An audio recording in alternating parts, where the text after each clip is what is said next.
welcomed. I cannot thank you enough. It's such a privilege to be with you. As disheartening, as aggravating, as frustrated as I get with the nut house that's Washington, D.C. these days under Nancy Pelosi and Barack Obama, the thing that gives me the greatest hope and the greatest encouragement are all of you, this great state of Texas, this wonderful district, our faith, this great country, to know that the instinctive, good, common sense of the American people is still there. No matter how hard the media tries to ignore it, no matter how hard they try to distort the true feelings of Americans, we all know in our hearts the nation feels as frustrated, as frightened, as fed up as we are. And there is a tidal wave building coming this November. It's going to be like the asteroid entering the atmosphere with the dinosaurs. And that's why you see Nancy and Barack Obama and these guys are sort of like a bank robber with the truck backed up to the vault, and they hear the police car coming, and they're just shoveling as fast as they can. And I don't know that I want to dwell so much tonight on the scope of the problem, because we all know it. And frankly, if I told you a fraction, I'll get over here to the microphone. If I told you too much about how bad it is, I have trouble sleeping at night. I'll tell you, it's so bad. And truly, a lot of times I just lay there in knots thinking about it. It's so bad. It's so far beyond what we can even imagine. And we are not going to get this guy to moderate. Why would an extreme left-wing committed ideologue ever moderate? I mean, you literally got San Francisco, Nancy Pelosi, and the most extreme left-wing liberal member of the Senate running the country right now. And it is a scary time for America. But all of us in this room know that we have, as a nation, all the tools that we need to restore American greatness, to restore the Constitution, to put the federal government back in the box that the founders intended. We have all the tools that we need. And so I wanted to spend the time that we've got tonight between now and 8 o'clock to focus on solutions and talk to you about the many, many reasons we should all have hope and be optimistic and encouraged, and to remember, as Mr. Jefferson liked to say regularly, if we just simply apply the Constitution, if we will apply core Republican principles with a small r, the knot will always untie itself, no matter what the problem is. And he was so right about that. And to talk a little bit about how we've been through this before as Texans. I have, as a student of history, I grew up here in Houston, and I've always loved history. I always enjoyed coin collecting. Don't have the money for it. I never really did. Certainly don't now. But I've always loved it, and the history of Texas is really a case study illustration of how we, the people, can restore the constitutional checks and balances that the founders created, how we, the people, can really restore our individual freedom and put the federal government back in its box. And the history of Texas is also a good case study on what lies ahead of us as a nation if we don't choose the path of limited government and restoring the founders' original intent of a very limited federal government with most authority left in the hands of the state and local authorities, and of course we the people. A wonderful book that I highly recommend to you that just came out is, I just picked it up today at Barnes & Noble. If you have not seen this yet, I highly recommend it if you've got any interest in Texas history. It's beautifully done. Jim Bevel, who is a real scholar, he is, I believe he's a money manager here in Houston and specializes in old Republic of Texas notes. He and I met each other because I also collect the Lone Stars that Texans wore on their hats as a symbol of everything we care about, individual freedom, leave me alone, just let Texans run Texas. And I ran across Jim at a Pasadena coin show. And this is a wonderful history of the Republic based on the study of Texas's finances. And it's a little taste of what we have coming, what certainly the people of Greece are experiencing, what California is already going through.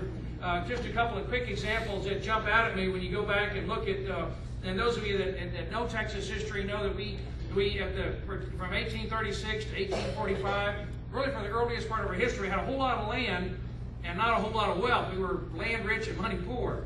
And our founders were wise enough to, and I like to think of it, when the United States joined Texas in 1845, and our founding fathers in Texas were wise enough to cut the deal with the Congress that we as a state will pay off the debts of the Republic of Texas, but in exchange, we want to keep all the publicly owned land in the hands of the people of Texas and use it for an endowment for our universities and our colleges. And then secondly, we want to reserve the right, as we have, and it's still valid, this is one of the things that we need to be thinking about, is we have, as a state, reserved the right to divide into as many as 5 states.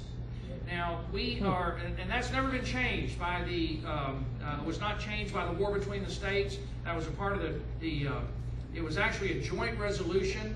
We had essentially, it wasn't exactly a treaty. Congress did it by joint resolution. The United States and Texas joined together as independent nations, and we reserved the right to divide into as many as 5 states. We can split it in 2 states, 3 states, 4 states, 5 states. And I'm certainly not one to advocate reducing the size of Texas, but we are on a path that is utterly unsustainable financially. We are on a path where obviously, we all of us know in this room that the federal government can step in and tell you to buy health insurance. If the federal government can step in and tell you your kid is overweight and you got to cut down on his sweets. If the federal government can step in and control our lives to that level of detail, there's really nothing left. And I'm going to illustrate that for you in a minute about how truly omnipotent and all-powerful the federal government, in particular the Congress and the chief executive, have become. There's nothing really, unfortunately, left of our core freedoms. It can be restored again. Tonight's focus is on hope and optimism and how we're going to do it. But there is not a whole lot left. But what we did reserve as a state the right to split into 5 states. People ask, well, what about the right of secession? That was settled in 1865. But legally speaking, from the way the Supreme Court and looked at the effect of the Civil War, the war between the states, on the relationship between the states, it is as though the war never happened. And I researched all this and got into it, and many of you in this room remember and helped me with this. When I really dove into this study of the history of the Republic of Texas and how do we protect our individual freedom and restore state sovereignty under the 10th Amendment, what really got me into it was my work to end federal Judge William Wayne Justice's control over the Texas prison system. So the things that I'm going to lay out for you tonight are grounded in that experience and all the research and work that I did. I represented you in the state legislature from 87 through 2001, and then in the federal legislature since 2001.